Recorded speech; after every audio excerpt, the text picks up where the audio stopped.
Call it the trilogy. Meeting number 1, Jeremy Jackson knocked out Nick Diaz in the first round. Meeting number 2, Diaz KO Jackson. Tonight, winner takes all. Tail of the Tape, brought to you by Nitro, the official sports supplement of the UFC. Found at nitro.tv. These are two very, very young but experienced competitors. Two that want to make a statement here in the welterweight division. And Steve Mazzagatti will be our UFC referee. You ready? You ready? Diaz, Jackson, and the welterweights are set. Third fight in the series. Again, Jackson's going to look to keep this fight in his feet, and Diaz definitely wants to go to the ground. See him just avoiding the strikes, circling, looking for the opening to take Jeremy Jackson to the ground where it's his world. There he goes. Diaz in the solid red trunks, Jackson in the red and black trunks. Oh, good left hand by Jeremy Jackson. Nick Diaz with a little rock there. Both fights, as we mentioned, have ended very quickly. And of course, Diaz wants the takedown. Jackson, as Joe pointed out, wants to keep this fight on the feet and was not able to do it here early. Jeremy Jackson is not going to be able to get up from this. This is going to be very hard. Nick Diaz, this is his world right here. There's a huge difference between the skill levels of these guys on the ground. How much in a matter of months could his skill improve as he gets up quickly? Very nice. Trying for another takedown, and he has it. Again, this is Jeremy Jackson's worst nightmare. He does not want to be on his back with Nick Diaz on top of him. Last time they fought, Nick Diaz mounted him and pounded on him, and Jeremy couldn't do anything. He couldn't dismount him. And Nick said in an interview, he said, once I mounted him, I knew he didn't know what to do. He had no idea. He's going to do it again. He's passing his guard. You look as his left leg comes up. He's going to stick it on top of Jeremy Jackson's right leg and push it down and pass his guard. He's going to stick his right leg out of there, and he's going to mount him. So he's doing that shoulder knock right there, where he slams his face with his shoulder. That's mostly just to distract him so he can pass his guard. That's what he's concerned with right now. Little Jiu-Jitsu 101, half guard closed and now opened, and that's exactly right. He does not want Nick Diaz to get side control. Well, there's a huge difference between these guys skill level-wise on the ground, just as there is a huge difference between them skill-wise standing up. Very interesting contrast in styles. Okay, he's got knee in the stomach. And up is Jackson again. He made a mistake there, though. He tried to do knee on the stomach and punch him instead of just mounting him. And Jeremy got up. This is Jeremy's world. If he can avoid the takedown again.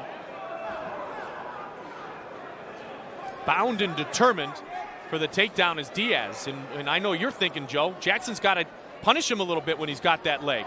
But he's so worried about the takedown occurring, he doesn't want to give up any potential defense. Yeah, that's the most important thing to him, is to avoid the takedown. And throwing shots from there, he's got no leverage. It's really hard for him to make any impact. Jeremy Jackson, he's just going to hang on in his guard. Now remember, Diaz has to stay active, and so far he has, or the fighters will be stood up. Good job by Jeremy Jackson so far of avoiding Nick Diaz, avoiding the submission. Looks like he's going for one of his own, lifts his legs up.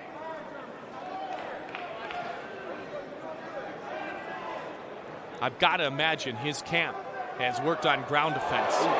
No defense to those rights and a left, and he throws them right back on his backside. His camp is working on ground defense, but there's a big difference in the skill level of his training partners as well. I mean, Nick Diaz is working out with Cesar Gracie and Gil Castillo, and guys who are just phenomenal jiu-jitsu guys. Whereas I don't think Jeremy Jackson's camp, I don't think they're quite on that level. Good boxing and wrestling. Considers his style boxing. And so this is not, as you said, where he wants to be, with 1 minute and 35 seconds remaining in round number 1. Welterweight matchup. Diaz is out. He's posturing up. He's out of the guard. Now he's going to look to throw those legs aside. Oh, nice kick from Jeremy Jackson from the bottom. And those are legal. From the bottom, it's okay. He's going to push his legs to the side and then try to mount him. There he goes. He's got side control. Bad position for Jeremy Jackson. Okay, Jeremy Jackson's got half guard again. He's got him up against the fence as well, which loses a bit of your leverage if you're trying to avoid the takedown or the passing of the guard. You have about half the space to move, and the other space is closed off by the gates. A couple of lefts connect, and a big right. That nice high kick again. Nice kick from the bottom by Jeremy Jackson. I'll tell you, if he catches him with one of those, it might be good night. Jerry Bolander got knocked out by Murilo Bustamante like that in Brazil. You got to be careful of that. It's also the way Renzo Gracie knocked out Oleg Taktarov.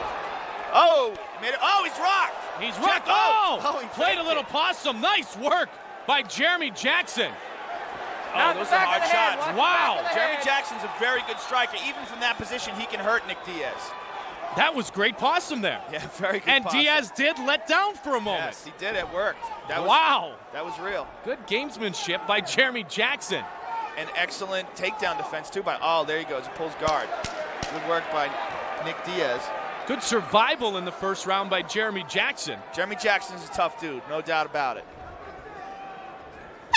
And the horn sounds, and we have completed 5 minutes, the first of 3 scheduled rounds.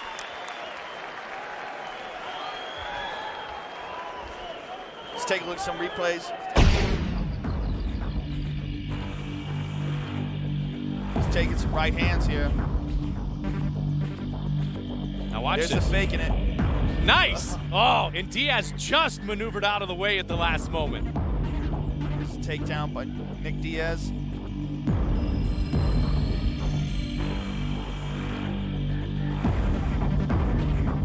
Here's a nasty elbow by Nick Diaz. Ouch. Right on the bridge of the nose. Do what you know what you can do.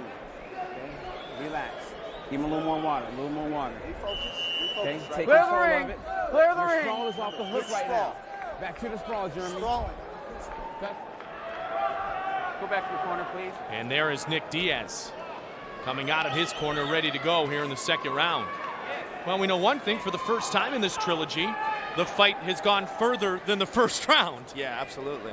Well, these guys know each You other's ready? game very well You now. ready? Bring it on. Something about personal vendettas and bragging rights, too. They Make touch it oh gloves. so interesting. Show of respect. Touch gloves at the start of the second round. How does Jackson avoid the takedown, get into his forte, and that is using the fist. There's the sprawl. He's got a leg, though. Hey, there, Jackson punishing Diaz in his attempt for a takedown. Nick Diaz is very creative with this, though. He spun around away from it. He's holding onto that leg. Very good takedown. He's just a spider. He gets a hold of you. He's not going to let you out of his web.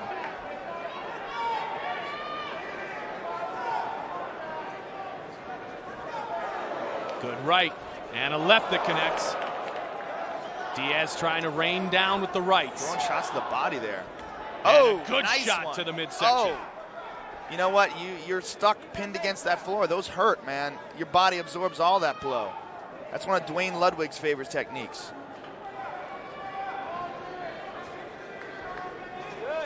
Oh, nice good shot. elbow and another. Good ground and pound by this Gracie Jiu-Jitsu expert, Nick Diaz. Yeah, again, this is Nick Diaz's world. Jeremy Jackson's just going to survive here. And he's got a long build. I mean, 6 foot, 170 pounds, but look at the long arms of Diaz. Really gives him room to maneuver down on Jeremy Jackson, who's nearly as tall, though. He's got to be careful here and not let Jeremy back up, though.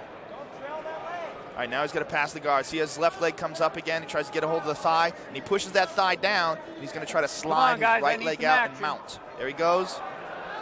And he did it. He's in side control. He's not quite mounted yet. And Nick Diaz, Jeremy Jackson still has his leg inside on Nick Diaz. Up, the scramble. Uh-oh. He's got his back. Nick Diaz got his back. See, this is the difference in skill level. Nick Diaz is much better on the ground than Jeremy Jackson. Looking to finish it by submission. 2 minutes into the second round. He's going to hold on right here, and he's going to try to roll him over, and while in the process of rolling him, get his right leg in. He wants to get his right hook in.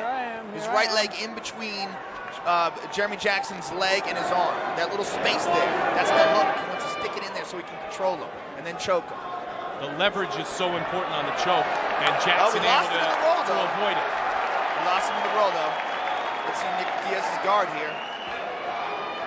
The key was not getting the legs in, Joe, and not being able to leverage out, right? Yes, absolutely. And he's got to be very careful here. Jeremy Jackson's punches are very strong. He can really rock him here, a la Cal Uno and Fabiano Iha. Fabiano Iha was knocked out from the guard. You know, it's a defensive position, but, you know, this guy can still punch. If you get caught down there, you can still get knocked out. Jackson in the guard, of course. Diaz, jiu-jitsu background, just 20 years old, very comfortable on his back.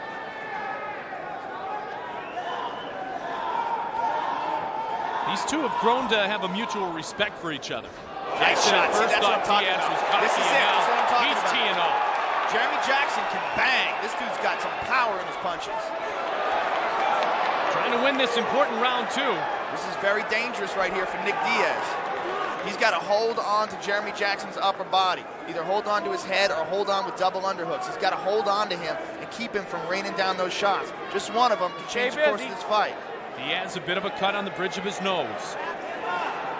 It looks like Diaz is going for an omoplata here, which is a shoulder lock. Diaz is bloodied up a bit. He's going to roll his, this is it, the omoplata right here. If he can get his left leg beside Jeremy's head, he can roll over and get that shoulder lock. You let it go. A couple of submission attempts here in round 2 have failed. Credit Jackson for that? Oh, absolutely. Jackson's a tough dude. He's here to win. I mean, this is for bragging rights. These guys are 1-1 against each other. There's been a lot of trash talk. And this is on a much larger stage. This is on the UFC stage. And the winner will advance in the minds of the UFC promoters and matchmakers and have a chance to be a factor in this welterweight division. Not that the loser won't, but the winner will escalate his status much more quickly. Absolutely. This is the big show. You know, 1-1 in the other shows, that means something, but whoever wins this in the UFC, that means everything. Debut for both here in the world-famous Octagon. Just about 20 seconds remains in round number 2. Nick Diaz is doing a good job here of holding Jeremy Jackson down. He learned from those punches. He does not want to take a beating like that. It looks like he's rolling for a Kimura. See how he's getting it? Oh, slipped out. See, this is a dangerous spot. I'll tell you, you could very easily give round 1 to Diaz and round 2 to Jeremy Jackson. Time. And they will go to round 3.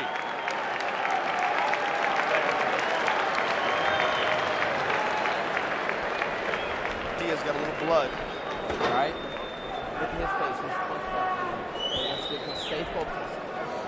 Okay, Jeremy, just keep your stance. Now you're going to make it for your feet. Okay? You're going to work your jabs. You're going to let your hands flow. Okay, it's time to let your hands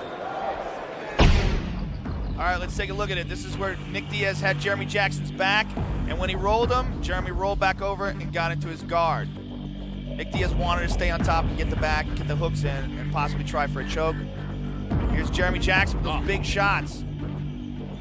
That's the difference between having a striker on top of you. That guy's a dangerous puncher. That first shot we saw Joe Maven, the one that cut him. But that first one connected big time. Let's go. Clear the ring, Blue. This is it. This is 3rd and final round. Very interesting matchup between two totally different styles. One guy very good on his feet and one guy very good on the ground. Diaz is anxious. He was already in the center of the octagon. There's Jackson. You ready? Bring it on. Diaz with the dark hair, solid red trunks. Jackson the blonde hair, red and black trunks. Touch gloves again. Just trying to cut off a few seconds of a possible takedown, probably. Touch my hands and don't take me down. Jeremy's looking to swing here. Can he swing and avoid the takedown? You know that Diaz is trying to size it up. Oh. Sure enough, he did. Ducked under the punch and got the takedown, and he's in the guard. Nice takedown by Nick Diaz. Nick Diaz has got to work out of this guard, though, if he wants to do any real damage or submit Jeremy Jackson. That's where the ground specialists are so good with their timing, Joe. Oh, Jeremy Jackson got back up. Jackson's gotten up a couple of times. A bit surprising to you. Yes, Nick Diaz should not be letting him do that. It should be his main concern. Should not be trying to punch. It should be. He's a jiu-jitsu specialist. He should be trying to hold Jeremy Jackson down and control him and possibly submit him, or at the very least, mount him so he could really land effective blows and Jeremy can't defend himself. Remember, aggression is one of the judges' criteria. If we do get this fight to render a decision. See, while he's in the guard, Jeremy can kick his legs, can throw his legs up. There's a lot of action going on. If Nick Diaz can mount him and start pounding him, you cut off that whole bottom part of his body. It's completely ineffective, and all he can do is try to hold on with his arms. Keep busy. Here, Nick Diaz has head and arm control. He's in side position. He's going to get that knee to his stomach and try to slide over into the mount. The former lifeguard, Jeremy Jackson. Uh-oh, he's got a guillotine. He's got a guillotine. He's going to try to get a guard here. If he gets in the guard, nope, popped out. And again, Jackson able to avoid a submission attempt. Nick Diaz took a chance right there, and in taking that chance, he gave up that position, and now Jeremy Jackson's on top of him. He's going to throw some bombs. Jackson fell in love after his brother rented UFC 4 back in 1997. Uh-oh, armbar. He's got it, he got it. It's all over. Nice. It's all over just like that. Just Nick like that. Diaz by submission. An armbar victory over Jeremy Jackson. Ladies and gentlemen, we have a winner at 2 minutes and 4 seconds of the third round. A winner by tap out due to an armbar. For the winner, Nick Diaz!